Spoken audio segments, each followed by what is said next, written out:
귀한 날 광복절 우리에게 하나님이 또 주시는 말씀입니다. 오늘 말씀은 이 민족에게 주시는 말씀이기도 하고 또 이 민족에게 하나님께서 복으로 주신 우리들에게 주시는 말씀입니다. 도대체 어떻게 해야 잘 살아갈 수 있을까요? 광복, 빛을 비추시고 자유를 주셨는데 그 자유를 가지고 어떻게 살까 하는 겁니다. 하나님께서 우리에게 은혜를 주시고 또 우리에게 살 땅을 주셨는데 그 땅에서 어떻게 살아야 복되게 살 수 있을까입니다. 땅을 주시고 자유를 주셨지만 망해가는 나라가 있고요, 땅을 주시고 자유를 주셨지만 그 가운데서 죄악으로 점점점 사그러져가는 민족이 있습니다. 하나님은 이스라엘이라는 이 택하신 백성을 통해서 그 약속으로 또 선물로 주신 땅에서 이들이 얼마나 행복하게 지혜롭게 넘치는 생명으로 살아갈지 하나님은 기대가 많으셨습니다.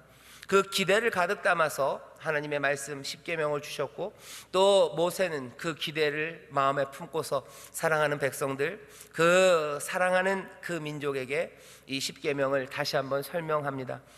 이것이 살 길이고 이것이 너희가 복되게 살 길이고 하나님이 약속으로 주신 그 땅에서 번성하며 살 길이고 하나님이 주신 그 자유를 빼앗기지 않을 삶은 이런 삶이라고 우리에게 다시 한번 설명하는 겁니다.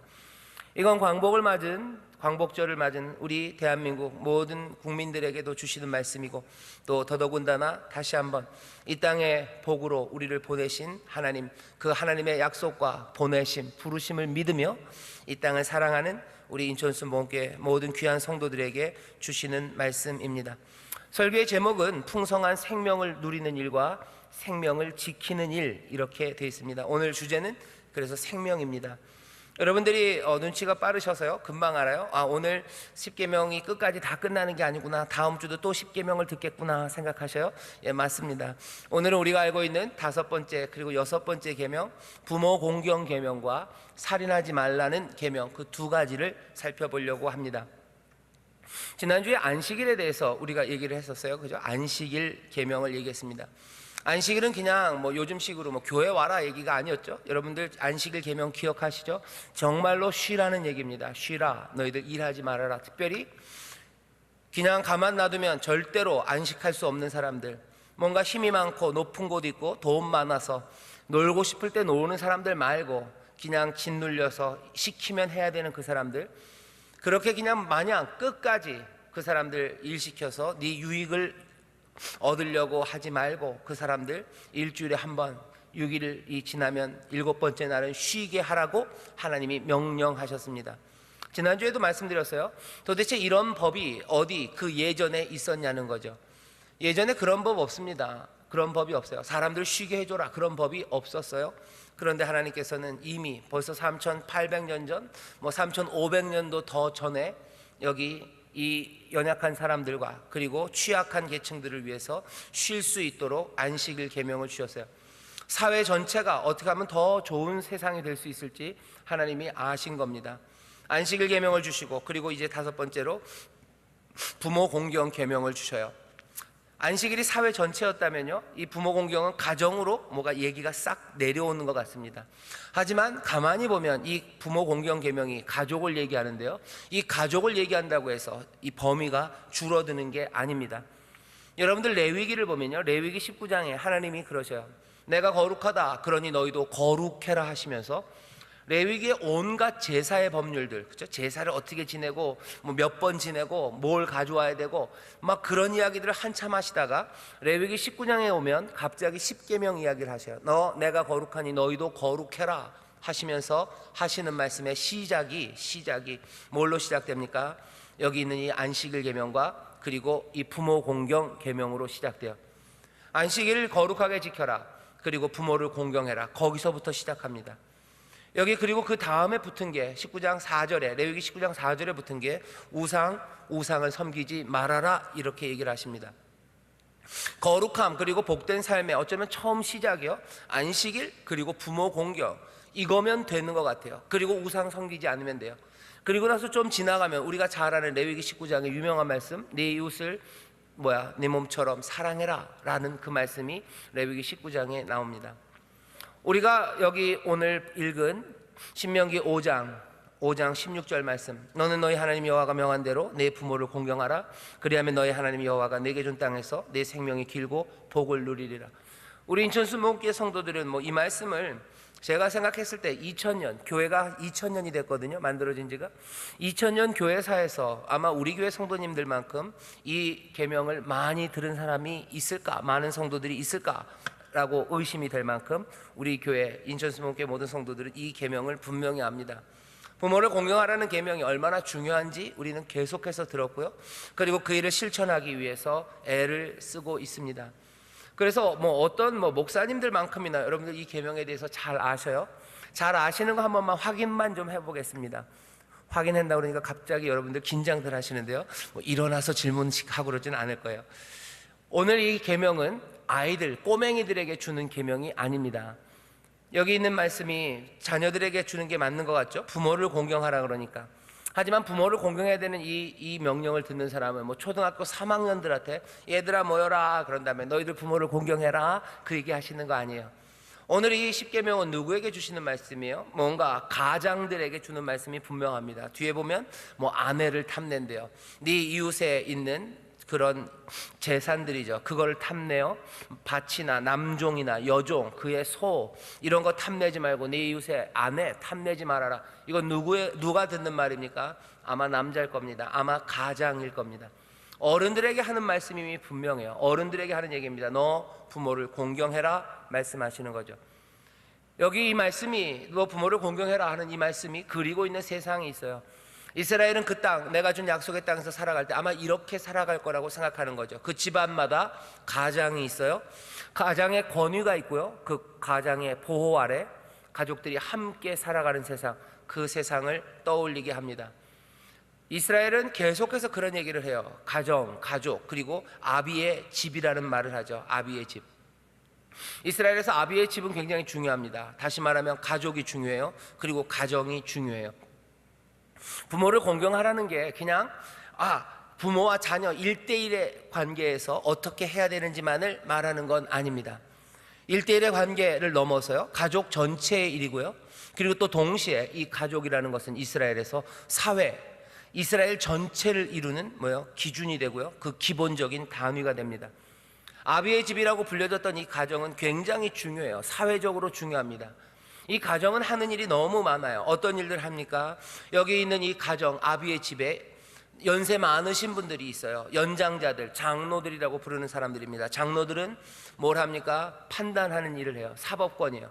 뭐가 제대로 됐고 뭐가 잘못됐는지를 하나님의 말씀에 비추어, 지혜에 비추어 판단하는 사법권, 지금으로 말하면 사법부, 판사의 일을 연장자들, 장로들이 합니다. 뿐만 아니에요. 이스라엘은 그 가족들이요, 이 가정, 아비의 집이 뭔가 전쟁이 생기고 그리고 나라를 위해서 싸우러 나가든지 방어하러 뛰어나가야 될 때 늘 이 아비의 집, 지파, 그리고 그 자손들, 그리고 그 부족들, 거기에 누구누구 아버지의 집, 이렇게 단위로 편성되어 있습니다. 군대 체계예요. 군대 체계입니다. 지키러 나가는 체계가 뭘로 짜져 있어요? 가족으로 짜여져 있어요. 이 가정은 또 무슨 일을 합니까? 전통을 교육하는 일이에요. 교육하고 그것들을 전수하는 자리가 바로 가정입니다. 지금으로 말하면 가정에 사는 일이 뭐죠? 그러니까 사법부의 일을 다 해요. 그리고 또 전쟁, 국방의 일을 감당합니다. 그리고 교육까지 감당해요. 이 모든 것들이 어디서? 가정에서 이루어져요. 안식일을 거룩하게 지켜라, 이게 사회 전체를 아우르는 것 같지만 여기 부모를 공경하라 하는 이 계명이 건드리려고 하는 부분은요, 이것도 만만치 않습니다. 사회 전반적인 거예요. 부모를 공경해야 사법부, 그죠? 엘더들, 그 장로들이 판단하는 그 판단이라는 것이 제대로 이루어질 수 있어요.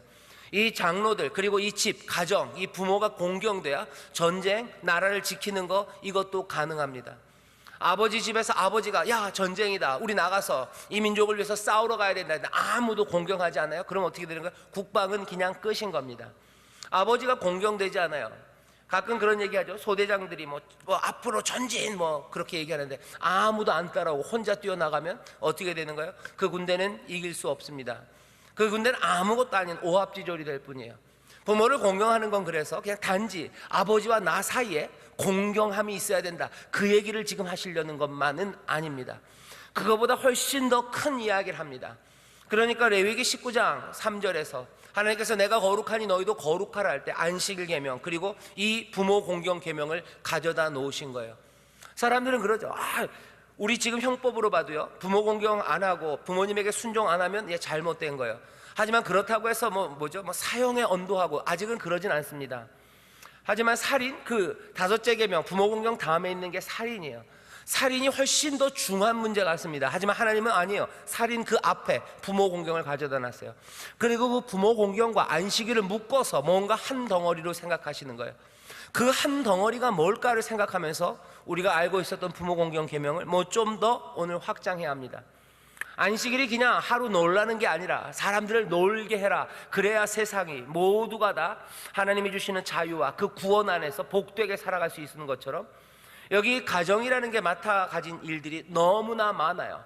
그래서 이 가정이 뭔가 회복되고, 이 가정이 거기에 맡겨진 일들을 제대로 감당하지 않으면 너희들이 살아가는 세상, 그리고 너희들이 이제 약속으로 살아갈 그 가나안 땅에서 제대로 살 수 없음을 압니다. 부모를 공경해라 하는 그 말씀 안에 그냥 단지 윗사람 아랫사람 그 사이에 있어야 될 무슨 역학관계, 그 얘기를 지금 생각하시는 것만은 아닙니다. 너무 이 얘기는 큰 얘기이기 때문에 그래요. 가정이, 그리고 그 아비의 집이 꼭 사회적인 역할만 감당하는 건 아닙니다. 더 중요한 건 아마 경제적인 일들을 감당하는 게 이 가정, 아비의 집이었어요. 이스라엘의 경제는 토지, 땅을 기반으로 이루어져요. 땅을 하나님이 주시고 그 땅을 나눠 가져요. 그 12개의 지파마다 땅을 나눠 가져요. 그리고 12개의 지파가 그 큰 덩어리를 그냥 다 공동으로 사용하는 게 아니에요. 그 지파에 또 조금씩 부족들이 있어요. 그 부족들에게 땅을 나눠주고, 그 부족들은 또 거기에 있는 아비들, 그죠? 거기에 있는 한 집안들마다 땅을 나눠줍니다. 그러니 모든 사람들은 경제활동이 어디서 이루어져요? 그 땅에서, 자기의 아버지의 집이 갖고 있는 바로 그 땅에서 이루어집니다. 모든 가정은 그래서요, 각각의 유산을 갖고 있어요. 그리고 아니면 내 옆에 있는 형제들과 함께 공유하는 땅이 있어요. 이 사람들은 그래서 분명히 합니다. 살아가면서 늘 보는 건 뭐예요? 하나님이 우리에게 선물로 주신 땅이에요. 하나님이 선물로 이제는 우리가 갖게 된 땅, 그 땅에서 살아갑니다. 이 사람들은 하나님의 은혜에서 벗어날 수가 없어요. 하나님의 은혜를 무시할 수가 없어요. 왜? 늘 발 디디고 살아가는 곳, 그리고 내가 경제적으로 뭔가 수고하는 그 모든 것들이요, 하나님이 나에게 주신 것, 우리 집안에 주신 것, 각 가정이 하나님에게서 받은 바 기업, 몫이 있음을 분명히 압니다. 그래서 우리가 찬송하죠. 나의 영원하신 기업 찬송하는데, 우리는 그거 할 때마다 애매해요. 나의 영원하신 기업 할 때마다 뭘 떠올리세요? IBK? 기업은행?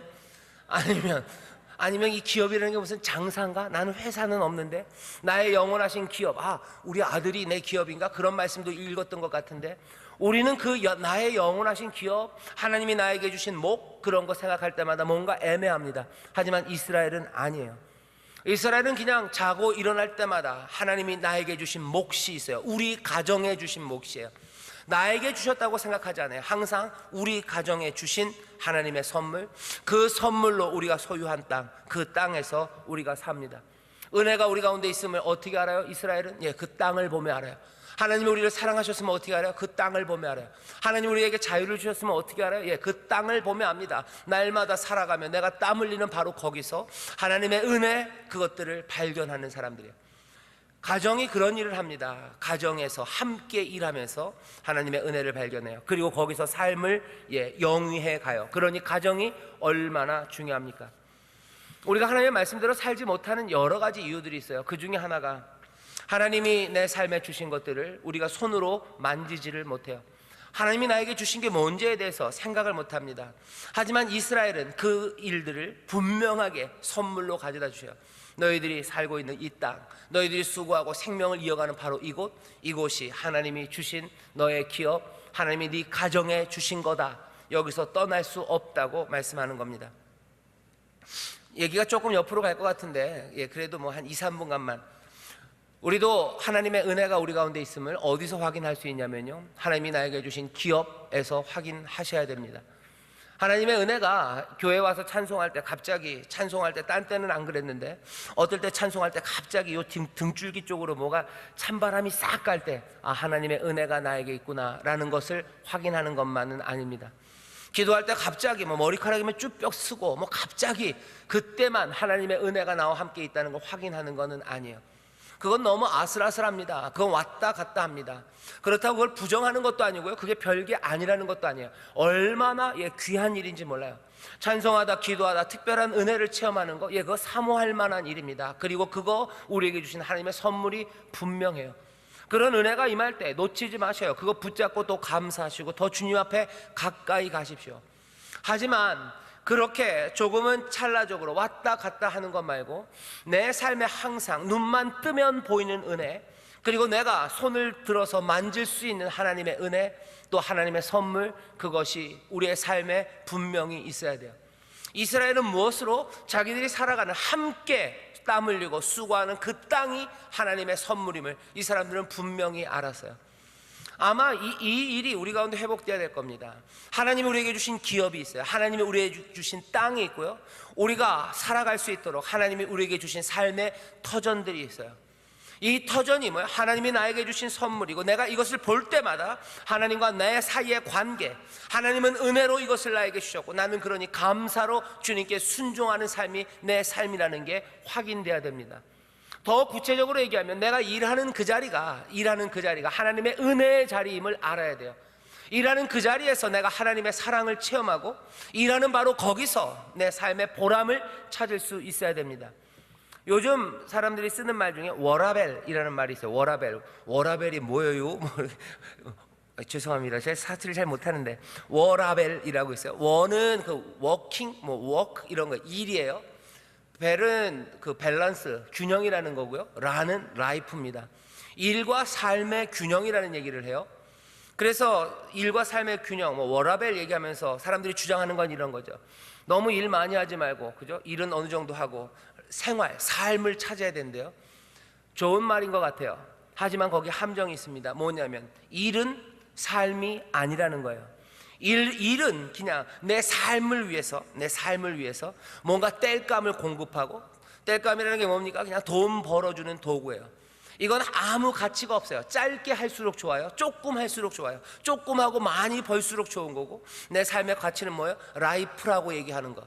사실은 라이프라고 얘기하는 게 사실은 별것도 아니에요. 어디 놀러 가는 거, 맛있는 거 먹는 거, 내 취미 하는 거, 그거 균형을 잡아야 된대요.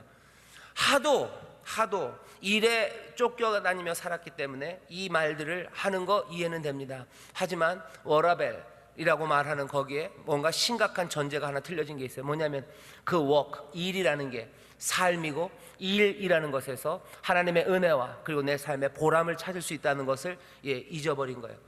물론 여가가 중요하고요, 그리고 내 삶의 취미들, 또 일하는 것 말고 다른 것 중요한 건 맞습니다. 하지만 그 일은 따로 떼어놓을 수 있는 게 아닙니다.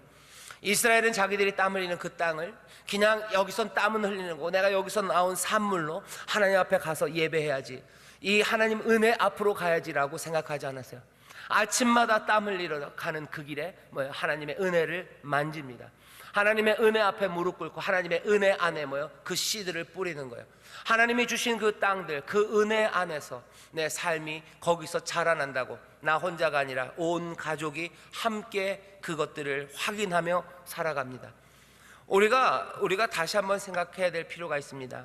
세상은 아마 일하는 거는 노동이고, 우리에게서 노동력을 빼앗아가는 거고, 거기에 대한 내 가치, 그거를 경제적인 가치로 내가 다 받아내야 되는 거고 라고 얘기를 해요. 그게 사람들의 편을 들어주는 것 같지만 아닙니다. 일이라는 것을 그냥 아무 가치 없는 것, 피해야 되는 것들로 만들어버려요.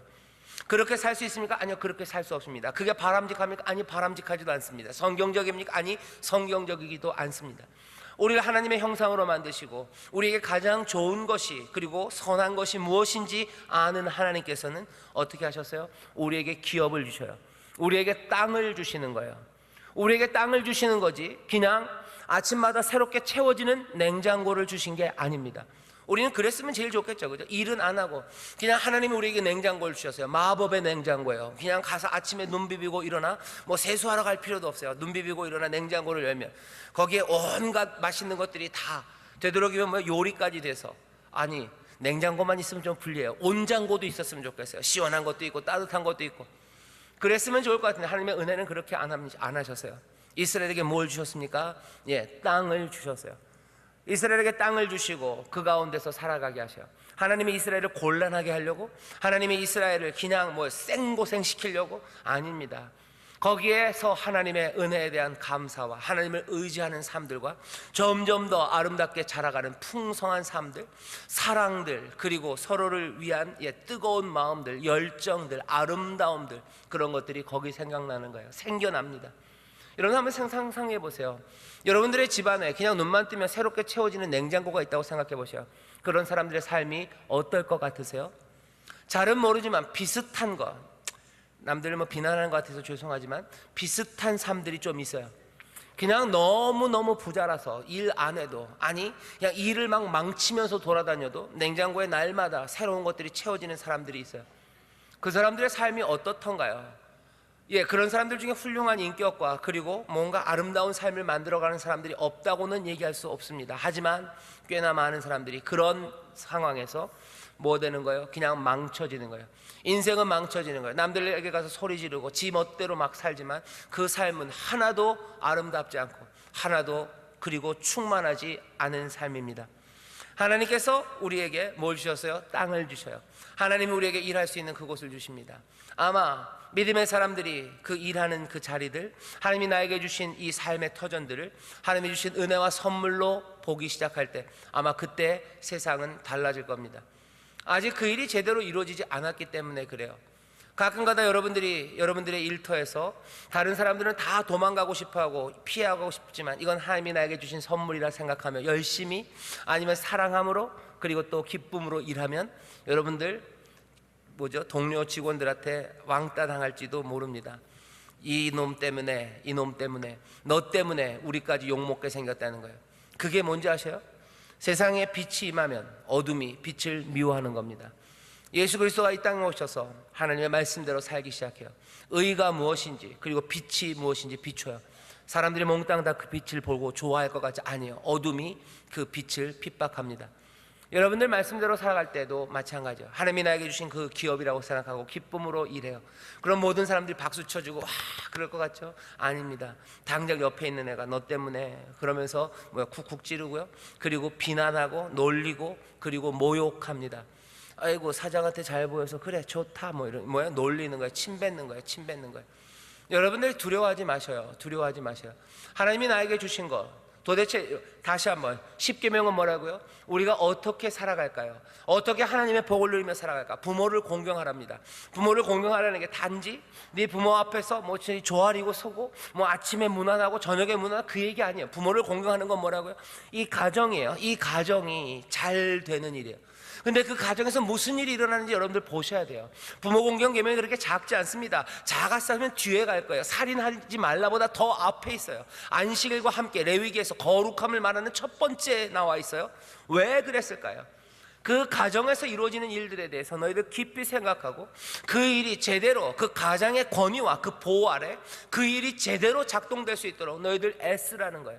거기에서 의로운 판단이 있기를, 거기에서 일어나는 모든 일들 가운데 나라 민족을 위해서 너희들이 달려나가야 될 때 나가서 싸우고 거기서 제대로 된 교육들, 전통을 가르치고 너 거기서 하나님의 말씀 가르치고 너 그 가정에서 하나님의 사랑하는 거 가르칠 때 부모를 공경함으로 제대로 배우고 너 가정이 하나님이 주신 그 땅에서 수고하며 사는 것처럼 그 은혜를 날마다 붙잡고 감사하고 감격하고 그 가운데서 성실하게 살아가는 은혜를 놓치지 않는 삶, 그 삶이 되려면 어떻게 돼요? 이 사람들은 가정 안에 있어야 돼요. 아비의 집에 있어야 되고 그 아비의 집을 인도하는 그 가장의 권위, 그 보호 아래 있어야 됩니다. 그래야 이 사람들은 어떻게 돼요? 제대로 살아갈 수 있어요. 그러니 이 가정을 위협한다는 것은요, 궁극적으로 하나님의 언약, 하나님의 은혜 안에 살아가는 그 삶 전체를 흔들어 버리는 거예요. 그러니 가정이 흔들리는 건 이스라엘에서 있을 수 없어요. 그건 안 됩니다. 그러니 부모를 공경하지 않고 부모를 가벼이 여기는 사람들은 죽여야 돼요. 신명기 21장 18절 보면 잡아오래요. 장로들 앞에 세우래요. 그리고 돌로 쳐서 죽여라. 왜? 그냥 부모에 대해 잘못했으니 이게 어디서 감히? 그게 아닙니다. 부모를 공경하지 않으면 그 아비의 집은 무너져요. 아비의 집에서 해야 되는 여러 가지 일들이 제대로 작동하지 않습니다. 사회는 혼란으로 빠져들어가요. 사회는 무너지기 시작합니다.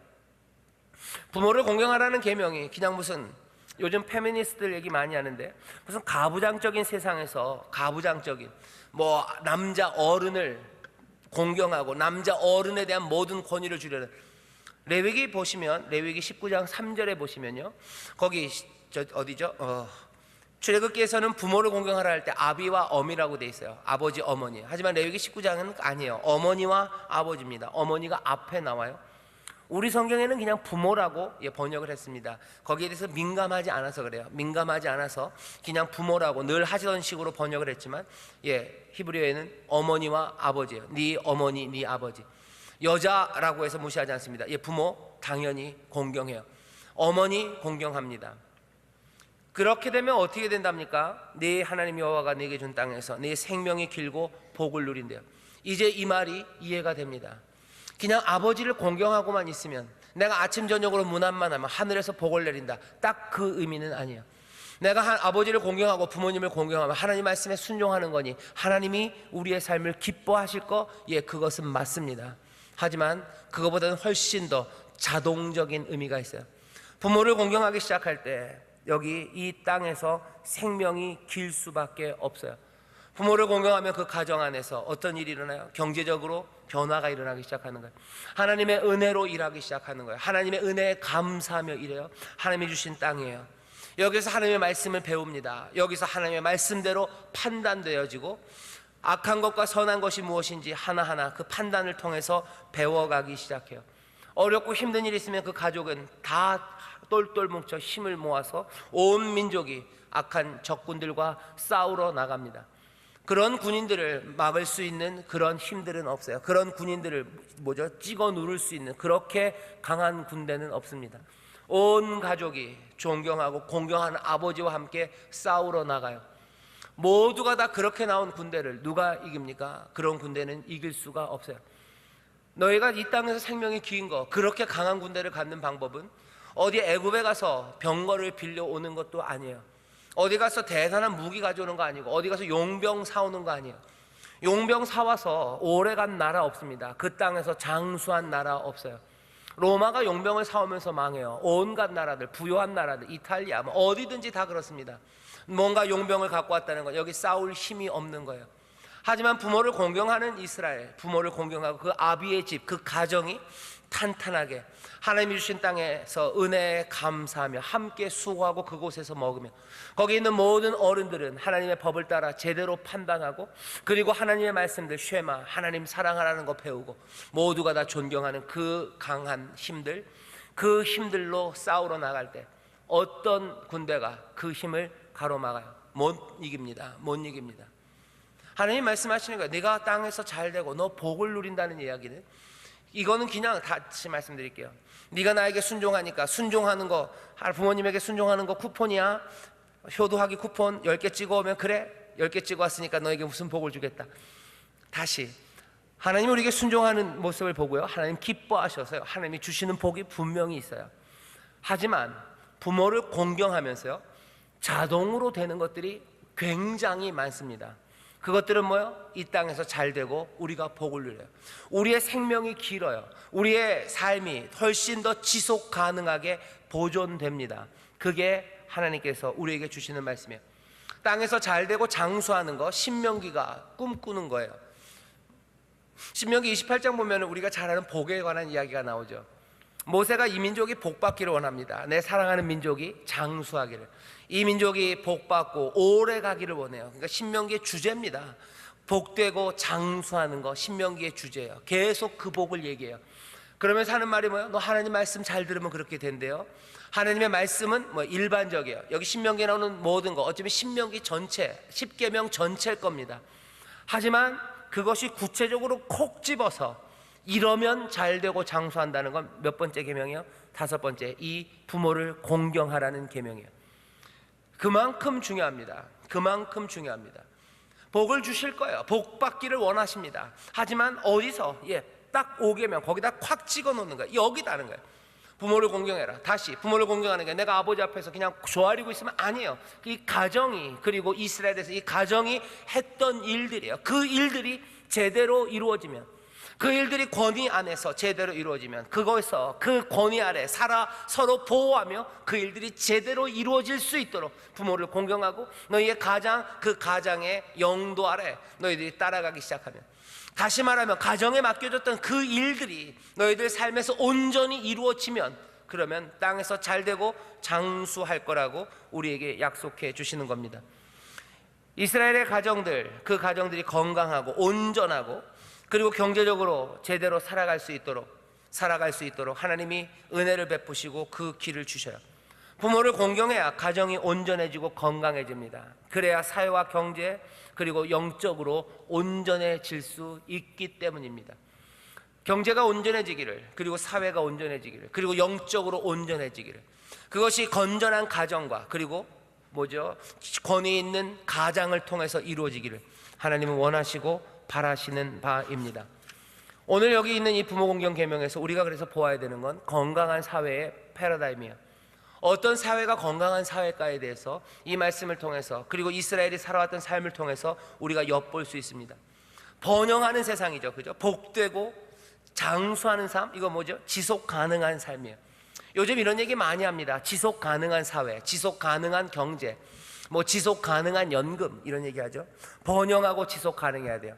이게 우리의 삶 가운데 어떻게 연결돼요? 국민연금이 번영해야 돼요. 국민연금 여러분들 받을 돈이 점점 줄면 슬퍼요.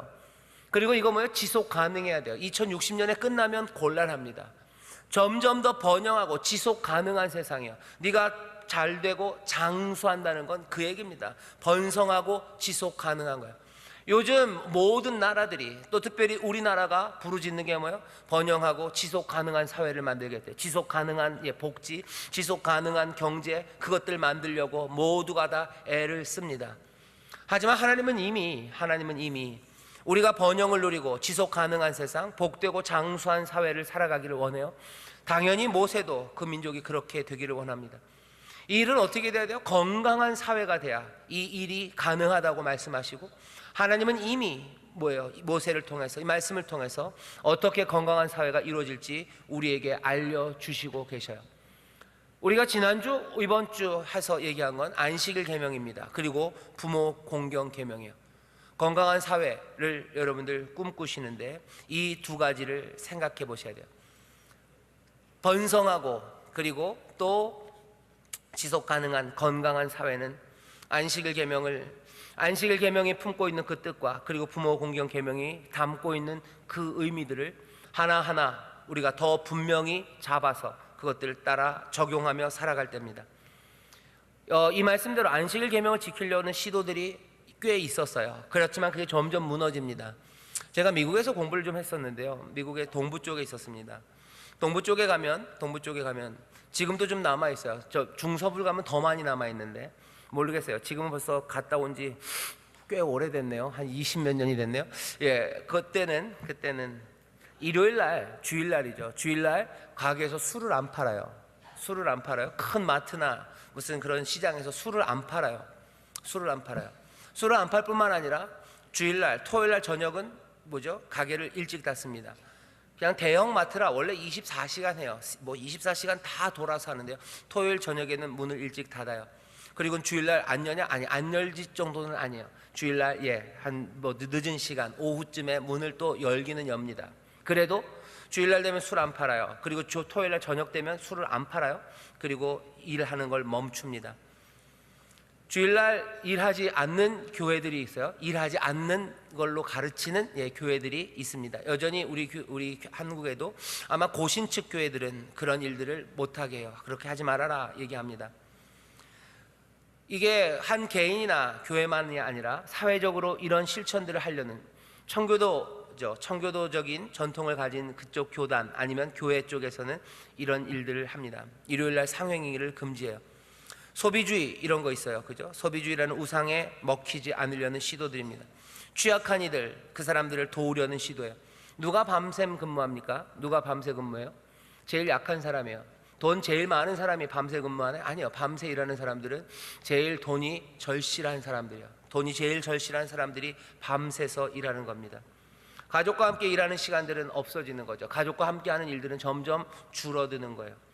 건강한 사회, 모두가 다 번성하고 그리고 지속 가능한 사회, 그 사회를 만들기 위해서 하나님이 우리에게 주신 건 두 가지, 안식일 그리고 부모 공경입니다. 온 가족이, 그죠? 한 가족이, 큰 가족이 가장의 보호와 그리고 가장의 권위 아래서 하나님이 주신 기업을, 하나님이 주신 그 일터에서 함께 열심히 그 손으로 일하고 그곳에서 지혜를 배우고 말씀을 배우며 살아가는 세상이에요. 하나님이 얘기하시냐, 그러면 충분하다. 그러면 너희가 이 땅에서 잘 되고 너희가 장수할 거라고 하나님은 말씀하시는데, 우리는 다른 생각들을 갖고 있어요. 다른 생각들이 뭡니까?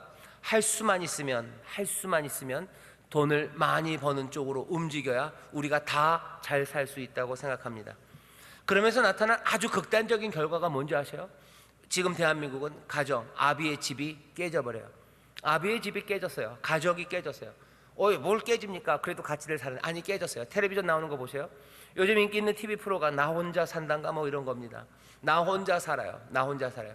굉장히 슬픈 일인 걸 압니다. 그러니까 슬퍼도 슬프지 않다고 보여주는 거예요. 약간 느낌은 뭐예요? 캔디 느낌이에요. 외로워도 슬퍼도 나는 안 울어 뭐 이런 거죠. 나 혼자 산다. 혼밥, 무슨 혼족, 뭐 혼술 뭐 이런 거 얘기해요.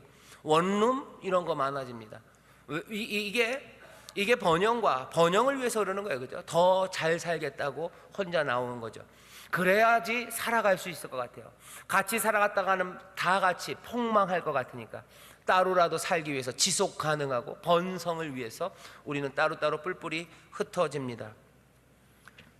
이게 지속 가능한 세상일까? 성경의 패러다임을 비춰보면 아닐 겁니다. 그렇게 안 될 겁니다. 왜? 혼자 사는 사람들, 그 사람들 성경의 가족이 했었던 그 일들을 다 감당 못해요. 사회적인 거 배울 수 없어요. 뭔가 어른이 옳고 그름에 대해서 판단하는 그 일들 다 포기합니다. 옳고 그른 거 그거 별로 중요하지 않아요. 혼자 밥 먹는데 뭐가 옳고 그른 거, 누군가의 판단 거기에 존중할 필요 없어요.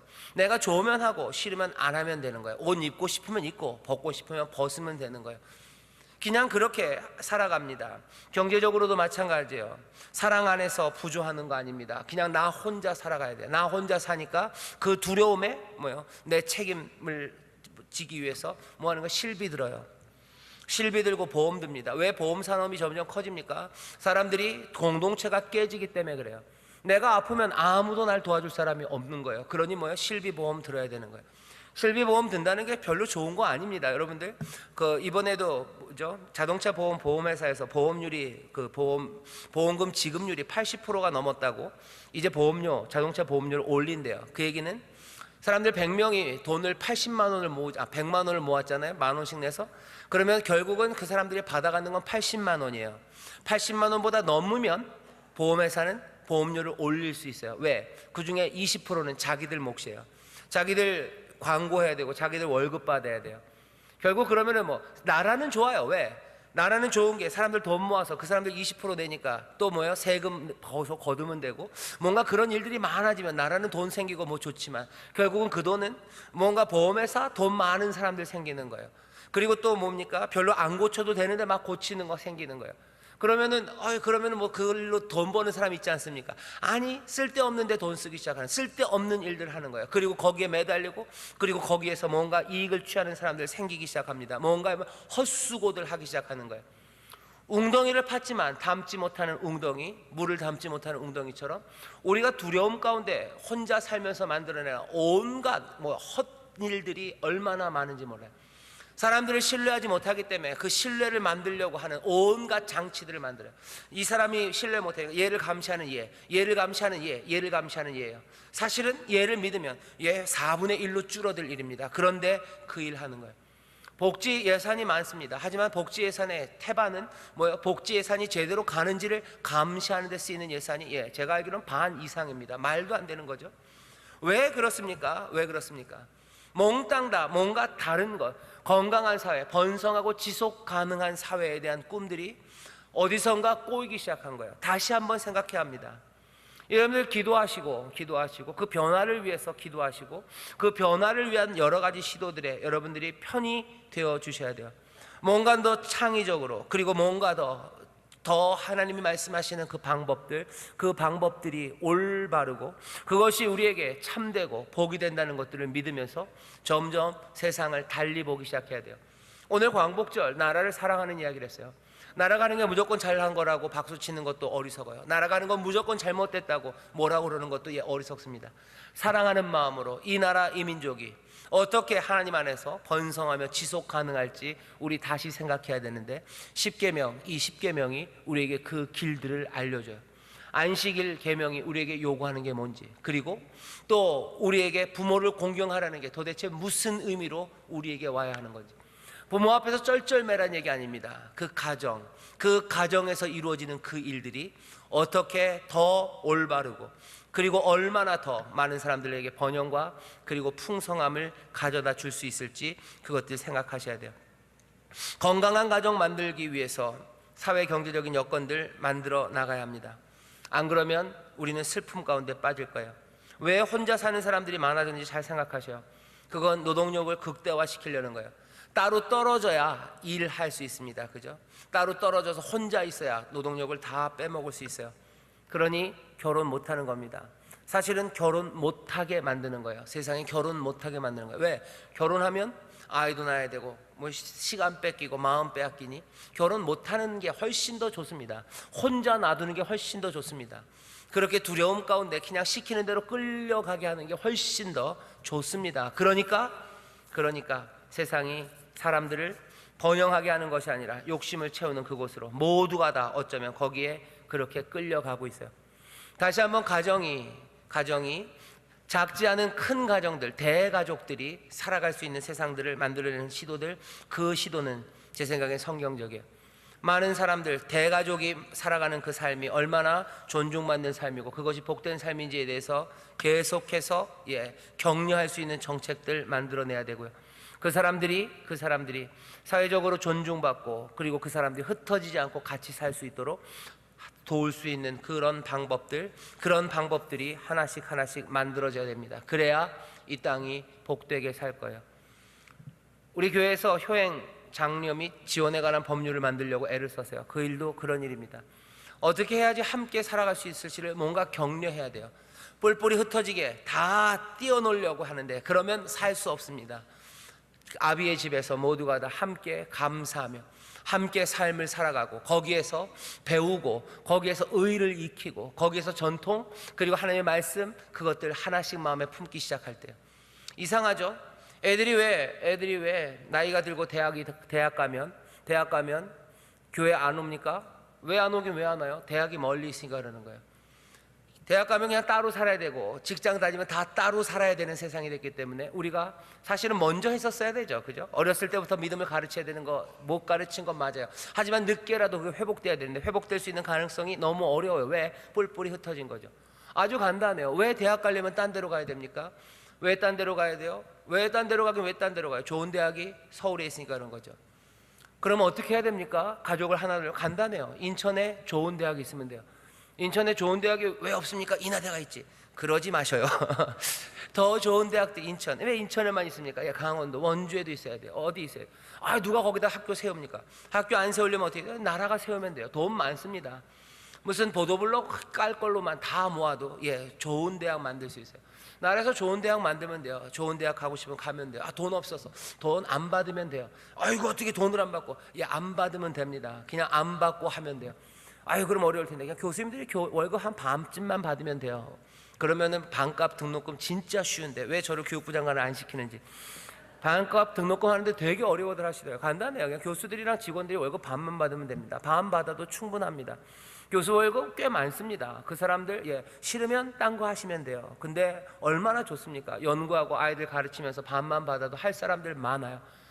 좋은 대학들 만들어 놓으면 돼요. 그런데 그거 싫다는 거죠. 무슨 지방에 공기업들 가려는데 안 갑니다. 죽어도 안 가요. 왜? 이상하죠? 거기 계속 모여 있어야 되고 결국 모여 있는 거 사람들 뿔뿔이 흩어놓는데도 안 갑니다.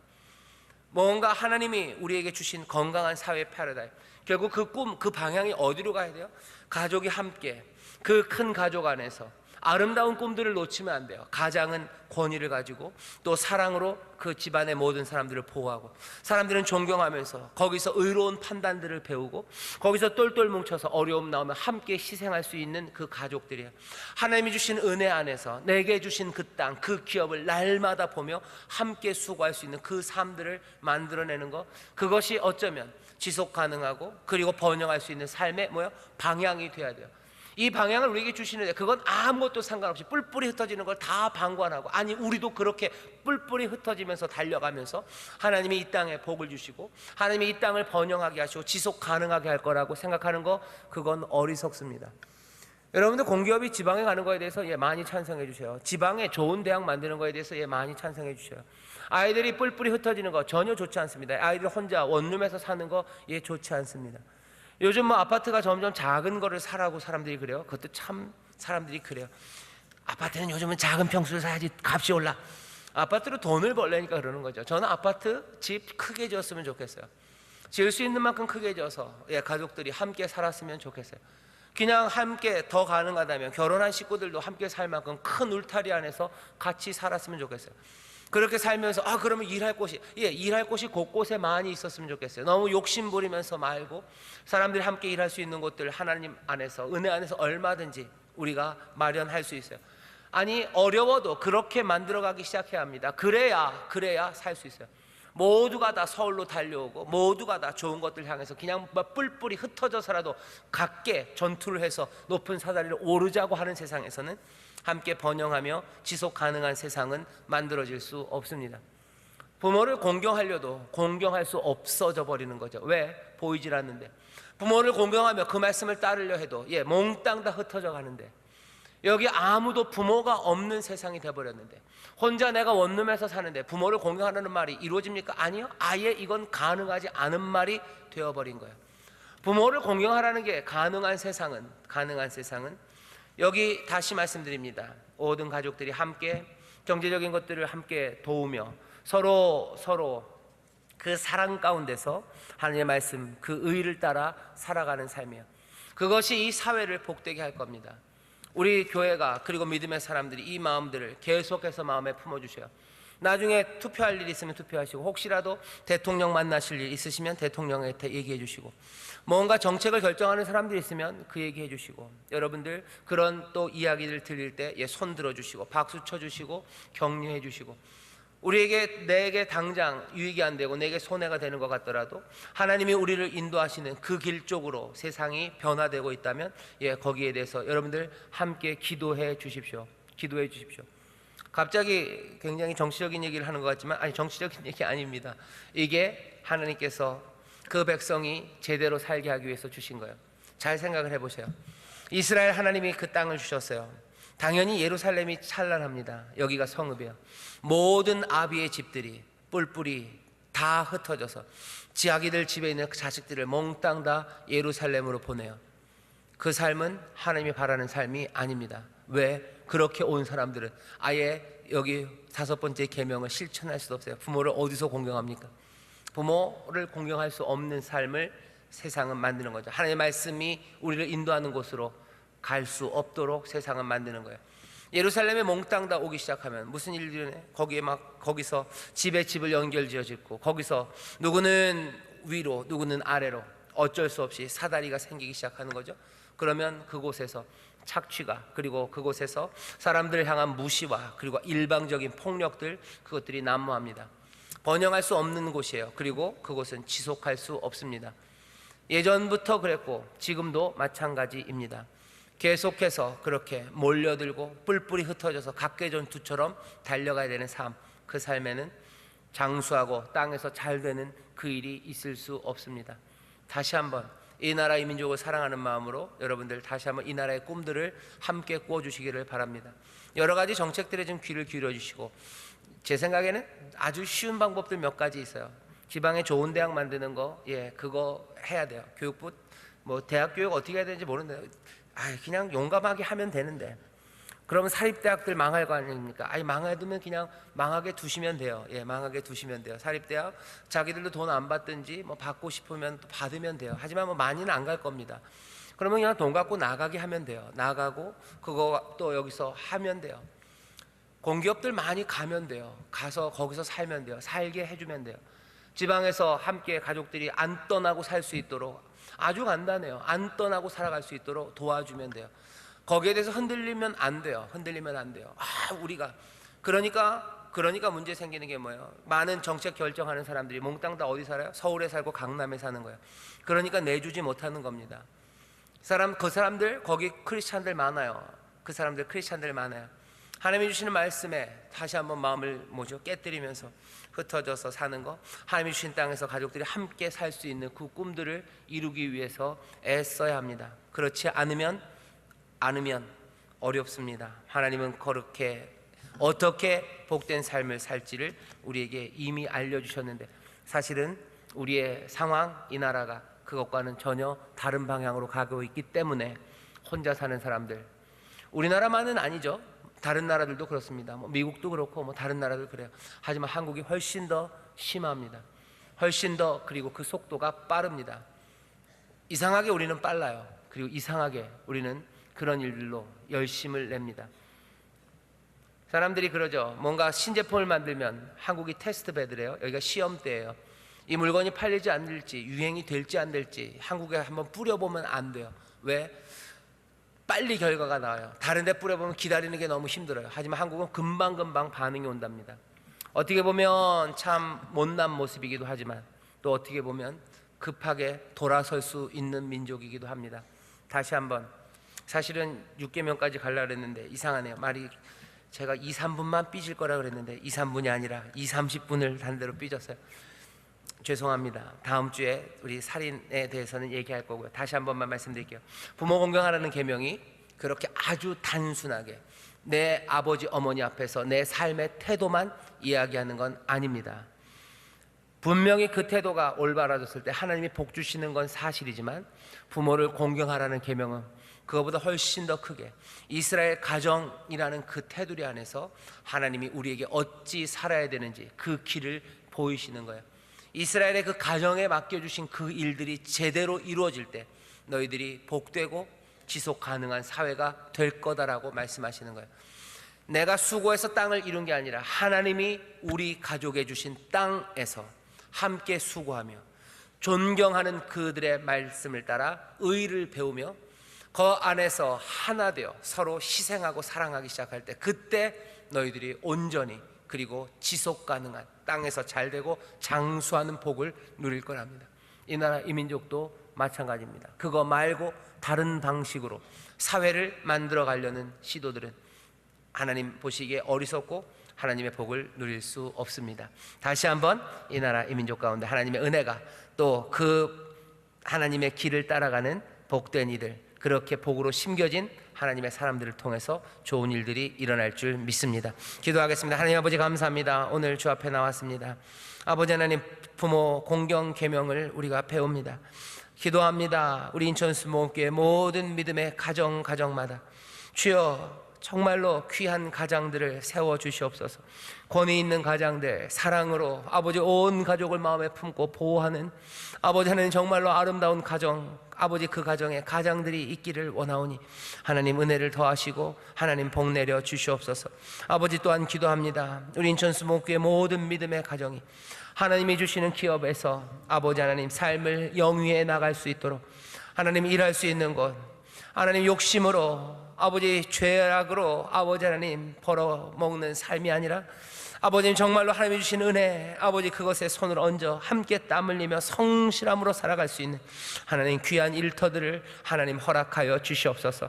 아버지 하나님 그 삶의 자리가 하나님이 선물로 주신 자리임을 아버지 하나님 모든 믿음의 가정이 기쁨으로 받고 아버지 하나님 감사함으로 깨달아 그곳에서 함께 땀 흘리며 하나님 앞에 감사하며 날마다 눈을 열어 일할 때마다 하나님 앞에 감사와 기쁨 순종이 넘치는 복된 가정이 되게 하옵시며, 아버지 하나님, 하나님의 약속을 기억합니다. 그리 살아가는 이들에게 땅에서 잘되고 장수하겠다고 내가 복을 내리리라 말씀하셨사오니 하나님이시여, 그렇게 아름답게 살아가는 믿음의 가정마다 복에 복을 더하여 주시옵소서. 쌓을 곳이 없도록 복을 더하여 주시옵소서.